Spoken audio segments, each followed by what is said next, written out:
Okay, so I get this question a lot. I'm asked, what content platforms am I personally doubling down on to share my thought leadership and why?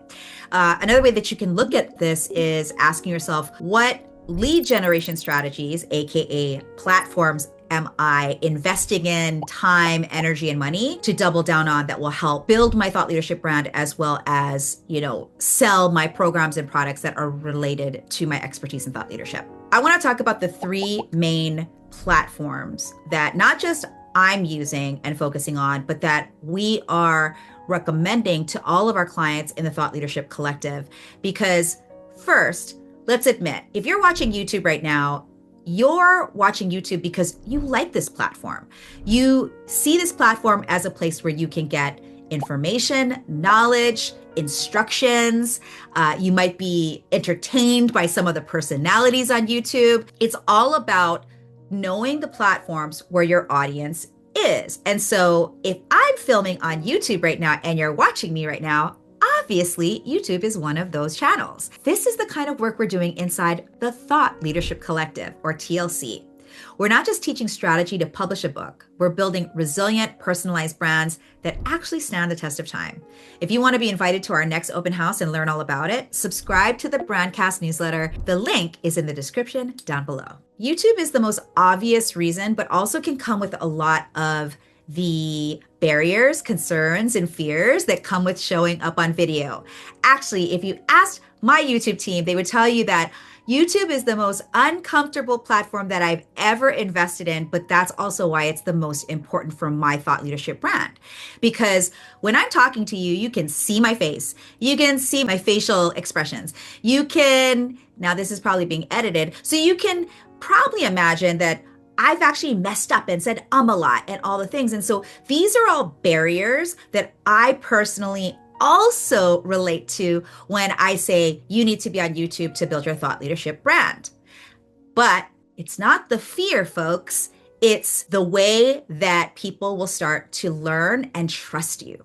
And YouTube has also built in, we know they're the OG when it comes to search engine optimization. So when people are seeking your expertise, YouTube, owned by Google, will obviously, categorize you higher if you invest more in the platform. It also has a very, what I call short-term benefit, but also long tail return on investment, right?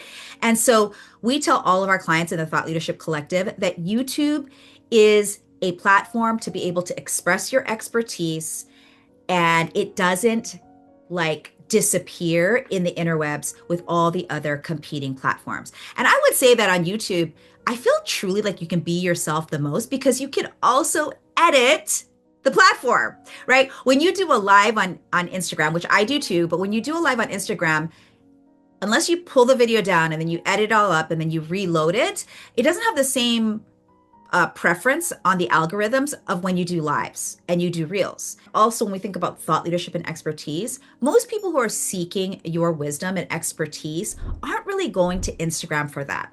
They're going to YouTube for that. So in summary, one of the platforms, or the first platform that I just talked about, was YouTube being a platform that I'm investing in for content, and truly believe that if you want to be seen as a legitimate thought leader, you should be investing in it too. The second platform that's really important if you are building a thought leadership brand is LinkedIn. I don't know about you or what kind of role you have in the world, like if you're an entrepreneur or you have what I call a traditional job, or you're a professional in, a mainstream type of industry. So I'm not sure where you are as you're talking to me, but assuming that you want to build a thought leadership brand at all, LinkedIn is a platform where there is less performative and circus noise, is what I call it, okay, in the social feeds. There are people there that truly enjoy intellectual engagement and conversations. And if you're not a snaky sales oil person, you actually can create incredible conversations with real people in the DMs on LinkedIn. In fact, I prefer LinkedIn's DM structure over the one on Instagram, specifically because the people who reach out to you on LinkedIn in general have some type of related reason that they're reaching out. unless they are, again, spammy weirdos. Okay. We're not talking about the spammy weirdos. We're talking about the people who are genuinely interested in your content. LinkedIn is seen as the professional network. It's actually, the key word is it is a network. Whereas YouTube is a great way for you to broadcast your expertise and demonstrate how much you know, LinkedIn is an actual professional network that if you invest time, energy, and money in, can actually bring you way more gravitas and income if you use the platform right. So LinkedIn is the second one. And then the third one that I want to talk about that's really important is Substack. If you are interested in building a thought leadership brand, you have to be interested in speaking and writing more. Am I right? So like basically a thought leadership brand is comprised of sharing your thoughts and communicating them, how you want people to think versus what they want to do, right? And Substack, which is a basically like what I call like the new blogging social platform, it has an algorithm right now, anyway, at the time of this recording, that really supports thoughtful writing and thoughtful sharing.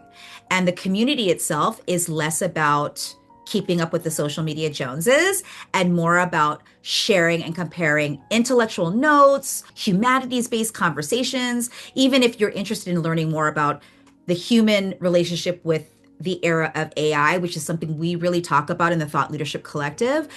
Substack is a place where those humanities and researched and rigorous conversations are happening. So it's like Reddit, but for thought leaders.